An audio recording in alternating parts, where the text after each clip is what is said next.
এই জন্যই আল্লাহ বলে আকাশটা রাখছি খুঁটি ছাড়া, যাতে তুই দেখিস আর বুঝিস যে এটাকে যদি আমি খুঁটি ছাড়া দাঁড় করাইতে পারি, তাইলে তোকেও আমি খাড়ার উপরে নাচাইতে পারি।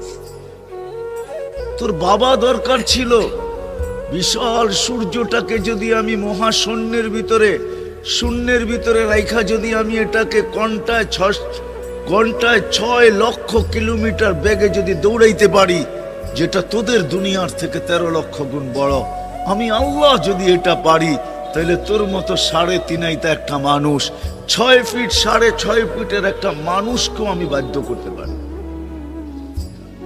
আল্লাহ বাধ্য করার হাজারো নিদর্শন আমাদের সামনে দিয়া দিছেন, কিন্তু আল্লাহ বলে তোকে আমি বাধ্য করব না, তোকে বুঝাবো।